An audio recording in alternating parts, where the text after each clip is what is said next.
ನಮಸ್ಕಾರ ವೀಕ್ಷಕರೇ, ಇವತ್ತು ನಾವು ಒಂದು ವಿಶೇಷವಾದಂಥ ಪ್ರದೇಶದಲ್ಲಿದ್ದೇವೆ. ಮನುಷ್ಯನ ಬದುಕಿನಲ್ಲಿ ಒಂದು ಸೈಟ್ ತೊಗೋಬೇಕು, ಮನೆ ಕಟ್ಟಬೇಕು ಅಂತಕ್ಕಂಥದ್ದು ಒಂದು ಕನಸು. ಆ ಕನಸನ್ನು ನನಸು ಮಾಡಬೇಕು ಅಂತಕ್ಕಂಥ ಪ್ರಯತ್ನದಲ್ಲಿ ನಮ್ಮ ಜೊತೆ ಇದ್ದಾರೆ ಹರ್ಷ ಸಿಂಹ ಅವರು ಹಲವಾರು ಬಡಾವಣೆಗಳನ್ನು ಮಾರುಕಟ್ಟೆ ಮಾಡಿರ್ತಕ್ಕಂಥ. ಸರ್ ನಮಸ್ಕಾರ. ನಮಸ್ಕಾರ ಸರ್. ಇವತ್ತು ನಾವು ಶಿಡ್ಲಘಟ್ಟ ಪಕ್ಕ ಇರತಕ್ಕಂಥ ಒಂದು ಪ್ರದೇಶದಲ್ಲಿ ನಾವು ಬಂದಿದ್ದೇವೆ. ಆ ಒಂದು ಕ್ಷೇತ್ರದ ಗ್ರೀನ್ಲ್ಯಾಂಡ್ ಅಂತಕ್ಕಂಥ ಒಂದು ಲೇಔಟ್ನ ನಿರ್ಮಾಣ ಮಾಡಿರ್ತಕ್ಕಂಥ ಹರ್ಷ ಸಿಂಹ ಅವರು ಈ ಒಂದು ಪ್ರದೇಶದಲ್ಲಿ ಯಾಕೆ ಇಲ್ಲಿ ಸೈಟ್ ಮಾಡಿದೆ, ಏನು ವಿಶೇಷ ಸರ್ ತಾವು ಮಾಡಿರ್ತಕ್ಕಂಥದ್ದು? ಸಾಮಾನ್ಯವಾಗಿ ಎಲ್ಲರಿಗೂ ಒಂದು ಕನಸಿರ್ತದೆ ಸರ್, ಒಂದು ಪ್ರಾಪರ್ಟಿ ಮಾಡಬೇಕು ನಾನು ಅಂಥೇಳಿ. ಬೆಂಗಳೂರಿನಲ್ಲಿ ಬಂದ ತಕ್ಷಣ ಬೆಂಗಳೂರಲ್ಲಿ ನಾನು ಒಂದು ಪ್ರಾಪರ್ಟಿ ಮಾಡಬೇಕು ಅಂತ ಅನಿಸುತ್ತೆ. ಈಗಿರುವಂಥ ಸ್ಥಿತಿಯಲ್ಲಿ ಮಿಡ್ಲ್ ಕ್ಲಾಸ್ ಜನ ಇದ್ದಾರೆ. ಮಿಡ್ಲ್ ಕ್ಲಾಸ್ಗೆ ಒಂದು ಸೈಟ್ ತೊಗೊಳ್ಬೇಕಾದ್ರೆ ಬೆಂಗಳೂರಲ್ಲಿ ಒಂದು ಕನಸದು, ಆದರೆ ಅದು ಕನಸಾಗೇ ಉಳಿಯುತ್ತೆ. ಯಾಕೆಂದರೆ ರೇಟ್ ಆಗಿದೆ, ಕನಿಷ್ಠ 15ರಿಂದ 50,000 ರೂಪಾಯಿ ತನಕ ಸ್ಕ್ವೇರ್ ಫೀಟಿಗೆ ಕೊಡಬೇಕಾಗುತ್ತೆ. ಎರಡನೇದು, ಯಾವುದೇ ಒಂದು ಪ್ರಾಪರ್ಟಿ ತೊಗೊಳ್ಬೇಕಾದ್ರೆ ಸುಮ್ಮನೆ ತೊಗೊಳಕ್ಕೂ ಆಗಲ್ಲ. ಔಟ್ಸ್ಕರ್ಟ್ಸಲ್ಲಿ ತೊಗೊಂಡ್ರೆ ಕಡಿಮೆ ಅಂತ ಸಿಗುತ್ತೆ ಅಂತ ಔಟ್ಸ್ಕರ್ಟ್ಸಲ್ಲಿ ತೊಗೊಳ್ತೀವಿ. ಆದರೆ ಔಟ್ಸ್ಕರ್ಟ್ಸಲ್ಲಿ ತೊಗೊಂಡ್ರೆ ಮುಂದಕ್ಕೆ ಅದಕ್ಕೆ ಅಪ್ರಿಸಿಯೇಷನ್ ಬರೋದು ಸಹಿತ ಯೋಚನೆ ಮಾಡಬೇಕಾಗುತ್ತೆ. ಯಾಕಂದರೆ ಒಬ್ಬ ಮಿಡ್ಲ್ ಕ್ಲಾಸ್ ಆದಂಥ ವ್ಯಕ್ತಿ ಒಂದು ಕಡೆ ಇನ್ವೆಸ್ಟ್ ಮಾಡಿದ್ರೆ ಆ ಇನ್ವೆಸ್ಟ್ಮೆಂಟ್ಗೆ ರಿಟರ್ನ್ಸ್ ಬರಬೇಕು. ಆ ರಿಟರ್ನ್ಸ್ ಬರಬೇಕಾದಂಥ ಒಂದು ಸಂದರ್ಭದಲ್ಲಿ ಯೋಚನೆ ಮಾಡಿದಾಗ ಎಲ್ಲಿ ಇನ್ವೆಸ್ಟ್ ಮಾಡಬೇಕು ಅನ್ನೋಂಥದ್ದು ಒಂದು ಮುಖ್ಯ. ಎಲ್ಲಿ ಇನ್ಫ್ರಾಸ್ಟ್ರಕ್ಚರ್ ಇರುತ್ತೆ ಅಲ್ಲಿ ನಾವು ಇನ್ವೆಸ್ಟ್ ಮಾಡಿದ್ರೆ ಅನುಕೂಲ ಆಗುತ್ತೆ. ಇನ್ವೆಸ್ಟ್ಮೆಂಟಲ್ಲಿ ಅಂದರೆ ಇನ್ಫ್ರಾಸ್ಟ್ರಕ್ಚರಲ್ಲಿ 2 ಥರದ ಇನ್ಫ್ರಾಸ್ಟ್ರಕ್ಚರ್ ಇರುತ್ತೆ. ಒಂದು ಟೆಂಪ್ರರಿ ಇನ್ಫ್ರಾಸ್ಟ್ರಕ್ಚರು, ಮತ್ತೊಂದು ಪರ್ಮನೆಂಟ್ ಇನ್ಫ್ರಾಸ್ಟ್ರಕ್ಚರು. ಪರ್ಮನೆಂಟ್ ಇನ್ಫ್ರಾಸ್ಟ್ರಕ್ಚರ್ ಅಂದರೆ ಇಡೀ ಪ್ರಪಂಚದಲ್ಲಿ ನೋಡಿದ್ರೆ 2, ಅದು ಒಂದು ಹಾರ್ಬರು ಮತ್ತು ಇಂಟರ್ನ್ಯಾಷನಲ್ ಏರ್ಪೋರ್ಟ್. ಇದು ಪರ್ಮನೆಂಟ್ ಇನ್ಫ್ರಾಸ್ಟ್ರಕ್ಚರ್ನು. ಯಾಕೆಂದರೆ ಬರಬೇಕಾದ್ರೆ 100 ವರ್ಷ ತೊಗೊಳುತ್ತೆ, ಮತ್ತು 100 ವರ್ಷ ಅದು ಇರುತ್ತೆ. ಹಾಗಾಗಿ ನಮಗೆ ಇನ್ಫ್ರಾಸ್ಟ್ರಕ್ಚರ್ ಅಂತೆಲ್ಲ ಪರ್ಮನೆಂಟ್ ಇನ್ಫ್ರಾಸ್ಟ್ರಕ್ಚರ್ 2. ಹಾಗಾಗಿ ನಾವು ಯೋಚನೆ ಮಾಡಿದ್ದು, ಏರ್ಪೋರ್ಟ್ ಬೆಂಗಳೂರಿಂದ ಬರಬೇಕಾದ್ರೆ ಏರ್ಪೋರ್ಟಿಂದ ಹಿಂಬಾಗಿ ದಕ್ಷಿಣಕ್ಕೆ ಹೋಗ್ತಾ ಹೋದಂಗೆ ಅಲ್ಲಿ ವ್ಯಾಲ್ಯೂಯೇಷನ್ ತುಂಬ ಜಾಸ್ತಿ ಇದೆ. ಹಾಗಾಗಿ ಅಲ್ಲಿ ನಿಮಗೆ ಇಂಡಸ್ಟ್ರೀಸ್ ಆಗಲಿ, ಹಾಸ್ಪಿಟಲ್ಸ್ ಆಗಲಿ, ಯೂನಿವರ್ಸಿಟೀಸ್ ಆಗಲಿ, ಈ ಥರದ್ದು ಯಾವುದೂ ಬರೋದಕ್ಕೆ ಅವಕಾಶ ಇರಲ್ಲ. ಯಾಕೆಂದರೆ ತುಂಬ ದೊಡ್ಡ ದೊಡ್ಡ ಜಾಗಗಳು ಬೇಕು. ಈಗ ಫಾರ್ ಎಕ್ಸಾಂಪಲ್ ಒಂದು ಬೋಯಿಂಗ್ ಬಂತು, ಮತ್ತು ಇನ್ನೊಂದು ಯಾವುದೋ ಒಂದು ದೊಡ್ಡ IT ಪಾರ್ಕ್ ಮಾಡಬೇಕು. ಈ ಥರ ಎಲ್ಲ ಮಾಡಬೇಕಂದ್ರೆ ನಮಗೆ ತುಂಬ ಜಾಸ್ತಿ ಜಾಗ, 1000 ಎಕರೆ ಜಮೀನು ಬೇಕಾಗುತ್ತೆ. ಆ ಥರ ಜಮೀನು ನಿಮಗೆ ಬೆಂಗಳೂರು ದಕ್ಷಿಣಕ್ಕೆ ಸಿಗಲ್ಲ, ಅದು ಕಷ್ಟ ಆಗುತ್ತೆ. ಅದೇನಿದ್ರು ಮುಂದಕ್ಕೆ ಏರ್ಪೋರ್ಟಿಂದ ಮುಂದಕ್ಕೆ ಹೋಗಬೇಕು. ಹಾಗಾದರೆ ಚಿಕ್ಕಬಳ್ಳಾಪುರ, ದೊಡ್ಡಬಳ್ಳಾಪುರ, ಕೋಲಾರ ಈ ಜಿಲ್ಲೆಗಳಲ್ಲಿ ಬರುವಂಥ ದಿವಸಗಳಲ್ಲಿ ತುಂಬ ಒಳ್ಳೆ ಅಪ್ಕಮಿಂಗ್ ಪ್ಲೇಸಸ್. ಯಾಕೆಂದರೆ ನಿಮ್ಗೆ ಈಗಾಗಲೇ ನೋಡ್ಬೋದು, ಈಗ ನಾವೇನು ಬಡಾವಣೆ ಮಾಡಿದ್ದೀವಿ, ಶಿಡ್ಲಘಟ್ಟ ತಾಲೂಕು, ಚಿಕ್ಕಬಳ್ಳಾಪುರ ಜಿಲ್ಲೆ, ಏನು ಬಸವಾಪಟ್ಟಣ ಪಂಚಾಯತಿಗೆ ಬರುವಂಥ ಜಾಗ ಇದೆ. ಈ ಬಸವಾಪಟ್ಟಣದ ಸುತ್ತಮುತ್ತ ಜಂಗಮಕೋಟೆಯಿಂದ ಹಿಡಿದು ಶಿಡ್ಲಘಟ್ಟ ತನಕ ಈಗಾಗಲೇ KIDBನವರು ನೋಟಿಫೈ ಮಾಡಿದ್ದಾರೆ. ಸುಮಾರು 2650 ಎಕರೆ 2022ರಿಂದ 25 ತನಕ ರಿಜಿಸ್ಟ್ರೇಷನನ್ನು ಸ್ಟಾಪ್ ಮಾಡಿ ಇಲ್ಲಿ ಕೊನೆಗೆ ಎಲ್ಲ ನಿಮ್ಮದು ಬಸವಾಪಟ್ಟಣ ಪಂಚಾಯತಿಗೆ ಬರುತ್ತೆ. ಗ್ರೀನ್ಲ್ಯಾಂಡ್ ಅನ್ನೋದು ಸುಮಾರು ಒಂದು 3 ಎಕರೆ ಇದೆ ಸರ್. ಫಸ್ಟು ಟೆರನೋವಾ ಅಂತೇಳಿ 15 ಎಕರೆ ಇದೆ. ಅದಾದ ತಕ್ಷಣ ಇಮಿಡಿಯೇಟ್ ನಮ್ಮದೇ ಪ್ರಾರಂಭ ಆಗುತ್ತೆ. ಅದೇ ಲೇಔಟ್ ಒಳಗಡೆ ಪ್ರಾರಂಭ ಆಗುತ್ತೆ. ಜೊತೆಗೆ ಶಿಡ್ಲಘಟ್ಟ ಮತ್ತು ಜಂಗಮಕೋಟೆ ಮೇನ್ ರೋಡ್ಗೆ ಬರುತ್ತೆ. ಮೇನ್ ರೋಡ್ಗೆ ಬರುತ್ತೆ. ಇದು 3 ಎಕರೆ ಇದೆ. ಇನ್ನೊಂದು ಈಗ ಒಂದು ಸೈಟ್ ತಗೋಬೇಕು ಅಂತಂದ್ರೆ ಕೆಲವು ಡಾಕ್ಯುಮೆಂಟ್ಸ್ ಕೇಳ್ತಾರೆ. ಹೌದು, ಏನು ಅಪ್ರೂವಲ್ ಆಗಿದೆ, ಏನಿದು ಬಿಕಾತನ ತುಂಬಾ ಜನ. ಅದಕ್ಕೆ ಮುಂಚೆ ನಾನು ನಿಮ್ಗೆ ಇನ್ನೊಂದು ಹೇಳ್ಬಿಡ್ತೀನಿ, ಈ ಲೇಔಟ್ ಬಗ್ಗೆ ಹೇಳಕ್ಕೆ ಇನ್ನೊಂದು ಹೇಳ್ಬಿಡ್ತೀನಿ ಸರ್. ಏನಂದ್ರೆ ಇದು ಟೋಟಲ್ ನಾವು ಮಾಡಬೇಕು ಅಂತ ಯೋಜನೆ ಮಾಡಿದ್ದು 15 ಎಕರೆ. 15 ಎಕರೆನಲ್ಲಿ 3 ಎಕರೆಗೆ ಯಾತಕ್ಕೆ ಸ್ಟಾಪ್ ಮಾಡಿದ್ವಿ ಅಂದರೆ ಇನ್ನು 12 ಎಕರೆ KIDB ನೋಟಿಫೈ ಆಗಿದೆ. ಓಕೆ. ಸೊ ನಮಗೆ ನೀವು ಡಾಕ್ಯುಮೆಂಟೇಷನ್ ಅಂತ ಕೇಳಿದಾಗ ತಕ್ಷಣಕ್ಕೆ ಇದನ್ನು ಹೇಳಕ್ಕೆ ಯಾಕೆ ಬಂದೆ ಅಂತ ಹೇಳಿದ್ರೆ, ಯಾವುದೇ ಕಾರಣಕ್ಕೆ ಡಾಕ್ಯುಮೆಂಟೇಷನ್ ಪಕ್ಕ ಇರಬೇಕು. ಸೈಟ್ ಎಲ್ಲಿದೆ, ಹೇಗಿದೆ, ಅದು ಒಂದು ಭಾಗ, ಹೇಗೆ ಡೆವಲಪ್ ಆಗಿದೆ ಅನ್ನೋಕ್ಕಿಂತ ಹೆಚ್ಚಾಗಿ ಡಾಕ್ಯುಮೆಂಟೇಷನ್ ಹೇಗಿದೆ ಅಂತಿಲ್ಲ. KIDB ಒಂದ್ಸರಿ ನೋಟಿಫೈ ಆದಮೇಲೆ ಮತ್ತೆ ಡಿನೋಟಿಫೈ ಮಾಡಿಸೋದು ಕಷ್ಟ ಆಗುತ್ತೆ. ಹಾಗಾಗಿ ನಾವು ಇದು 3 ಎಕರೆ ಮಾತ್ರ ಯಾವುದು ಕ್ಲಿಯರ್ ಕಟ್ ಟೈಟಲ್ಸ್ ಇತ್ತು, ಇದನ್ನು ನಾವು ರಿಜಿಸ್ಟ್ರೇಷನ್ ಮಾಡಿಕೊಂಡು ನಮ್ಮ ಹೆಸರಿಗೆ ಕನ್ವರ್ಷನು DC ಕನ್ವರ್ಷನ್ ಆಗಿ DTTC ಅಪ್ರೂವಲ್ ಇದೆ. ಇದು 100% ಡೆವಲಪ್ಮೆಂಟ್ ಮಾಡಿ ನಾವು ನಿಮಗೆ ಹ್ಯಾಂಡ್ ಯಾವ ಪಂಚಾಯತಿಗೆ ಬರುತ್ತೆ? ಇದು ಬಸವಾಪಟ್ಟಣ ಪಂಚಾಯತಿಗೆ ಬರುತ್ತೆ. ಬಸವಾಪಟ್ಟಣ ಅಂದ್ರೆ ಈಗ 3 ಎಕರೆಯಲ್ಲಿ ಎಷ್ಟು ಸೈಟ್? ಸುಮಾರು ಒಂದು 50 ಸೈಟ್ ಇದೆ ಸರ್. 30, 40, 40, 60 ಮತ್ತು ಆರ್ಡ್ ಡೈಮೆನ್ಷನ್ನು. ಅದು ಯಾವ ಥರ ನಿಮಗೆ ನಿಮ್ಗೆ ಕೊಟ್ಟಿನಿ, ಒಂದು ಹ್ಯಾಂಡ್ಬಿಲ್ ಕೊಟ್ಟಿನಿ. ಇದರಲ್ಲಿ ನಿಮ್ಗೆ ಗೊತ್ತಾಗುತ್ತೆ ನಾವು ಯಾವ ಥರ ಸುಮಾರು ಒಂದು 30% ನಾವು ಅಪ್ರೂವಲ್ ಅಂತ ಹೇಳಿದ್ರೆ, ನಾರ್ಮಲ್ ಆಗಿ ನೀವು ನೋಡ್ಬೋದು ಯಾವುದೇ ಅಪ್ರೂವ್ಡ್ ಲೇಔಟಲ್ಲಿ ನಮಗೆ 30% ರೋಡ್ಗೆ ಹೋಗುತ್ತೆ, 30% ರೋಡ್ ಹೊಟ್ಟೋಗುತ್ತೆ. ಅದು ಬಿಟ್ಟರೆ 10% ಪಾರ್ಕ್ ಅಂತ ಬಿಡಬೇಕಾಗುತ್ತೆ ನಾವು. ಮತ್ತು ಇನ್ನೊಂದು 5% CA ಅಂತ ಕೊಡ್ತೀವಿ. ಸುಮಾರು 45% ಹೊಟ್ಟೋಗುತ್ತೆ ಸರ್. ನಮಗೆ 55% ಮಾತ್ರ ಸಿಗುತ್ತೆ.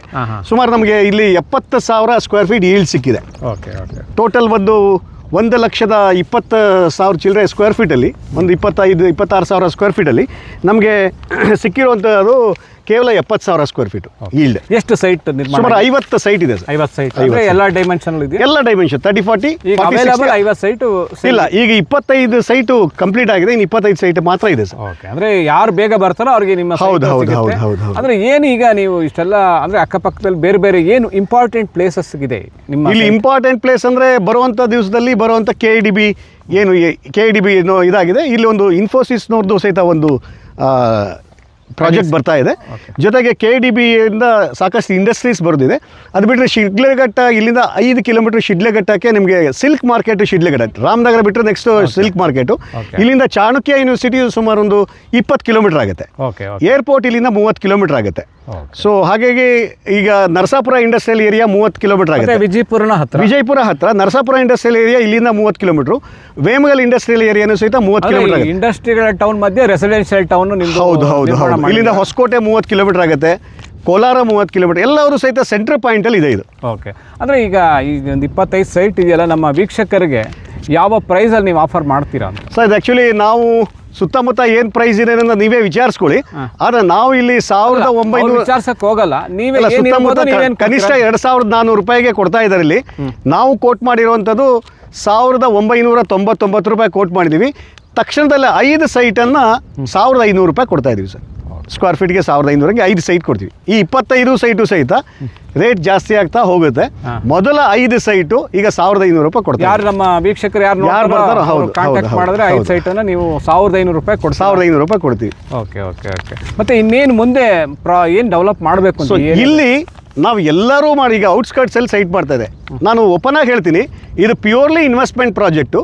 ಇಲ್ಲಿ ಇಂಡಸ್ಟ್ರಿಯಲ್ ಏರಿಯಾ ಎಲ್ಲ ಬರೋ ಅಷ್ಟರೊಳಗೆ ಇನ್ನೊಂದು 7-8 ವರ್ಷ ಆಗುತ್ತೆ. ಅಲ್ಲಿ ತನಕ ನನ್ನ ಸೈಟ್ ಹೇಗೆ ಬೇರೆ ಇದು ಜಂಗಲ್ ಆಗಬೇಕಾ, ಈ ಥರದೆಲ್ಲ ಯೋಚನೆ ಬರುತ್ತೆ. ಹಾಗಾಗಿ ಸಿಕ್ಕಾಪಟ್ಟೆ ನಿಮಗೇನೋ ಕಾಂಕ್ರೀಟ್ ರೋಡ್ ಹಾಕ್ಬಿಡ್ತೀನಿ, ಅಂಡರ್ಗ್ರೌಂಡ್ ಕೇಬಲಿಂಗ್ ಮಾಡ್ತೀನಿ, ಏನೇ ಮಾಡಿದ್ರೂ ಉಪಯೋಗ ಇಲ್ಲ. ಇಲ್ಲಿ ಬೇಸಿಕ್ ಕಮ್ಯುನಿಟೀಸ್ ಏನು ಕೊಡಬೇಕು ಗೌರ್ಮೆಂಟ್ ನಾರ್ಮ್ಸ್ ಪ್ರಕಾರ ಅಂಡರ್ಗ್ರೌಂಡ್ ಡ್ರೈನೇಜ್ ಪೈಪ್ಲೈನ್ ಆಗಿದೆ. UGD pipeline site to site connection ಕೊಟ್ಟಿದ್ವಿ, ಮತ್ತು water pipeline site to site connection ಕೊಟ್ಟಿದ್ವಿ, ಚರಂಡಿ ಮಾಡಿದ್ವಿ. ಈಗಿನ ಟಾರ್ ಸೈಟ್ಗೂ ನಂಬರಿಂಗ್ ಮಾಡಿ. ಹೌದು, ಪ್ರತಿ ಸೈಟ್ಗೂ ನಂಬರಿಂಗ್ ಆಗಿದೆ. ಜೊತೆಗೆ ಇಲ್ಲಿ ಚರಂಡಿಯನ್ನು ಮಾಡಿದ್ದೀವಿ. ಈಗ ನೆಕ್ಸ್ಟ್ ಉಳಿದಿರುವಂಥ ಕೆಲಸ ಅಂದರೆ ಇದಕ್ಕೊಂದು ಟಾರ್ ಹಾಕಬೇಕು ಮತ್ತು ಎಲೆಕ್ಟ್ರಿಸಿಟಿ ಬರಬೇಕು. ಇದು 2 ಪೆಂಡಿಂಗ್ ಕೆಲಸ ಗೌರ್ಮೆಂಟ್ ನಾರ್ಮ್ಸ್ ಪ್ರಕಾರ ನಾವು ಮಾಡಬೇಕಾಗಿರೋದು. ಆದರೆ ನಾವು ಹೆಸರಿಟ್ಟಿದ್ದೀವಿ ಗ್ರೀನ್ಲ್ಯಾಂಡ್ ಅಂತ. ಇದರ ಒಂದು ವಿಶೇಷತೆ ಅಂತ ಹೇಳಿದ್ರೆ, ಇದಿಷ್ಟು ಸೈಟನ್ನು ಈ ಡಿಸೆಂಬರ್ ಒಳಗಡೆ ರಿಜಿಸ್ಟ್ರೇಷನ್ ಕಂಪ್ಲೀಟ್ ಮಾಡಿ 50 ಸೈಟ್ ರಿಜಿಸ್ಟ್ರೇಷನ್ ಆದಮೇಲೆ ಪ್ರತಿ ಸೈಟ್ಗೆ ಪ್ರತಿ 30-40ಗೆ 20 ಫ್ರೂಟ್ ಪ್ಲ್ಯಾಂಟ್ಸು ಮತ್ತು 40-60ಗೆ 35 ಫ್ರೂಟ್ ಪ್ಲ್ಯಾಂಟ್ಸನ್ನು ಹಾಕೋದು ಪ್ಲ್ಯಾನ್ ಮಾಡಿದೆ. ನಮ್ಮ ಕಡೆಯಿಂದ ಹಾಕ್ಕೊಡ್ತೀವಿ. ಖಾಲಿರೋ ಜಾಗ ಬದಲು ಗಿಡ. ಹೌದು. ಇಲ್ಲಿ 20 ಫ್ರೂಟ್ ಪ್ಲ್ಯಾಂಟ್ಸು ಒಂದು 30-40 ಸೈಟಲ್ಲಿ ಹಾಕ್ತೀವಿ. ಮಧ್ಯದಲ್ಲಿ 8x10 ಜಾಗವನ್ನು ಕ್ಲೀನ್ ಮಾಡಿಕೊಡ್ತೀವಿ. ಅಲ್ಲಿ ನೀವು ತರಕಾರಿಯನ್ನು ಬೆಳ್ಕೊಳ್ಬೋದು. ಅಂದರೆ ನಮ್ಮ ಉದ್ದೇಶ ಅಂತ ಹೇಳಿದ್ರೆ, ಬೆಂಗಳೂರಿಂದ ಇಲ್ಲಿಗೆ ಬರೋಕ್ಕೆ 1 ಅವರ್ ಆಗುತ್ತೆ. ಅಟ್ಲೀಸ್ಟ್ ವಾರಕ್ಕೊಂದ್ಸತಿ ಆ ಕಾಂಕ್ರೀಟ್ ಕಾಡಿಂದ ಬಂದು ಇಲ್ಲಿ ನೀವು ಒಂದು ಹಣ್ಣು ಹಂಪಲು ಬೆಳ್ಕೊಳ್ಬೇಕು ಅನ್ನೋಂಥ ಒಂದು ಅಪೇಕ್ಷೆ. ಇದು ಪೂರ್ತಿ ಗೇಟೆಡ್ ಕಮ್ಯುನಿಟಿ ಆಗುತ್ತೆ. ಜೊತೆಗೆ ಇಲ್ಲಿ ಪ್ರತಿ ಸೈಟ್ಗೆ ಫ್ರೂಟ್ ಪ್ಲ್ಯಾಂಟ್ಸ್ ಹಾಕ್ತೀವಿ, ಗ್ರೋನ್ ಫ್ರೂಟ್ ಪ್ಲ್ಯಾಂಟ್ಸ್ ಹಾಕ್ತೀವಿ. ಇವತ್ತು ನೀವು ಸೈಟ್ ರಿಜಿಸ್ಟ್ರೇಷನ್ ಆಗುತ್ತೆ. ನಾವು ಡಿಸೆಂಬರಲ್ಲಿ ಏನಾದ್ರು ನಾವು ಪ್ಲಾಂಟೇಷನ್ ಮಾಡಿದ್ವಿ ಅಂದರೆ ನೀವು ಜನವರಿಯಲ್ಲಿ ಹಣ್ಣು ತಿನ್ಬೋದು.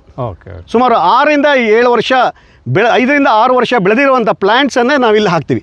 ರಾಜಮಂಡ್ರಿ ಮತ್ತು ಕುಂದಾಪುರದಿಂದ ಕರ್ನಾಟಕ ಫಾರಮಿಂದ ನಾವು ಪ್ಲ್ಯಾಂಟ್ಸನ್ನು ಈಗಾಗಲೇ ಆರ್ಡರ್ ಮಾಡಿದೆ. ಅವರು ಸಾಯಿಲ್ ಟೆಸ್ಟ್ ಸಹಿತ ಮಾಡಿದ್ದಾರೆ. ನೆಕ್ಸ್ಟು ಬರುವಂಥ ದಿವಸಗಳಲ್ಲಿ ಡಿಸೆಂಬರ್ ನಂತರ ಇಲ್ಲಿ ಪೂರ್ತಿ ಪ್ಲಾಂಟೇಷನ್ ಸ್ಟಾರ್ಟ್ ಆಗುತ್ತೆ. ಸರ್, ತುಂಬ ಅದ್ಭುತವಾದಂಥ ಒಂದು ಕನಸು ಕಲ್ಪನೆಗಳನ್ನು ಇಟ್ಕೊಂಡಿರ್ತಕ್ಕಂಥ ಗ್ರೀನ್ಲ್ಯಾಂಡ್ನ ಮಾಲೀಕರು ಹೇಳ್ತಾ ಇದ್ದಾರೆ. ಯಾರು ಸೈಟಿನ ಬಗ್ಗೆ, ಯಾಕೆಂದರೆ ನಿಮ್ಮ ಕನಸನ್ನು ನನಸು ಮಾಡ್ಕೋಬೇಕು ಅಂತಂದರೆ ಒಂದು ಆಫರ್ನೂ ಸಹ ಕೊಟ್ಟಿದ್ದಾರೆ. ದಯವಿಟ್ಟು ಈ ಕ್ಷೇತ್ರದಲ್ಲಿ ಸೈಟನ್ನು ಪಡೆದುಕೊಳ್ಳಿ ಮತ್ತು ಉತ್ತಮ ಭವಿಷ್ಯಕ್ಕಾಗಿ ಒಂದು ರೀತಿ ನಿವೇಶನವನ್ನು ಇನ್ವೆಸ್ಟ್ ಮಾಡೋದು ರೀತಿ. ಯಾಕೆಂದರೆ ಮುಂದೆ ಅದು ನಿಮಗೆ ದೊಡ್ಡ ರೀತಿಯ ಒಂದು ಬಂಡವಾಳ ಹೂಡಿಕೆ ಅಂತಕ್ಕಂಥ ಬಂಡವಾಳ ಹೆಚ್ಚಾಗುತ್ತೆ. ಯಾಕಂದರೆ ನೀವೆಲ್ಲ ಇನ್ವೆಸ್ಟ್ ಮಾಡೋಕ್ಕಿಂತ ಭೂಮಿ ಮೇಲೆ ಇನ್ವೆಸ್ಟ್ ಮಾಡಿದ್ರೆ ಯಾವತ್ತೂ ನಿಮ್ಮನ್ನು ಕೈ ಹಿಡಿದೇ ಹಿಡಿಯುತ್ತೆ ಅಂತಕ್ಕಂಥ ಒಂದು ಮಾತುಗಳನ್ನ ಹೇಳ್ತಾ ಸರ್, ಧನ್ಯವಾದಗಳು ಸರ್. ನಮಸ್ಕಾರ. Thank you. ಇನ್ನೊಂದು ಹೇಳೋದು ಮರ್ತೆ ವೀಕ್ಷಕರೇ, ಇಲ್ಲಿ ಯಾರು ಇನ್ವೆಸ್ಟ್ ಮಾಡ್ತೀರಾ ನಿಮಗೆ ಕನಿಷ್ಠ 18%ಇಂದ 24% ತನಕ ಅಪ್ರಿಸಿಯೇಷನ್ ಕೊಟ್ಟು ನಾವೇ ಬೈಬ್ಯಾಕ್ ಮಾಡ್ತೀವಿ ಯಾವುದೇ ಸೈಟನ್ನು. ಇದೊಂದು ಆಫರನ್ನು ನಾವು ಕೊಡ್ತಾ ಇದ್ದೀವಿ. ಯಾವುದೇ ಸೈಟ್ ಯಾರೇ ಇವತ್ತು ರಿಜಿಸ್ಟ್ರೇಷನ್ ಮಾಡ್ಕೊಂಡು ಎಷ್ಟು ಟರ್ಮ್ ಪೀರಿಯಡ್ ನೀವು ನೆಕ್ಸ್ಟ್ ಮಂತ್ ಬಂದರೂ ನೀವು ಅದಕ್ಕೆ ಪ್ರೊಪೋರ್ಷನೇಟ್ ಆಗಿ ನಿಮ್ಮ ಅಪ್ರಿಸಿಯೇಷನ್ ಅಂತ ತಗೊಳ್ಬೋದು. ಸೊ ಇದು ಆಫರು ಈ 25 ಸೈಟ್ಗೆ ಇರುತ್ತೆ.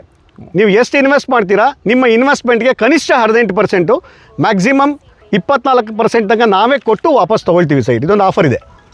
Thank you sir. Welcome sir. Thank you very much. Thank you ಜಯತೀರ್ಥಜಿ.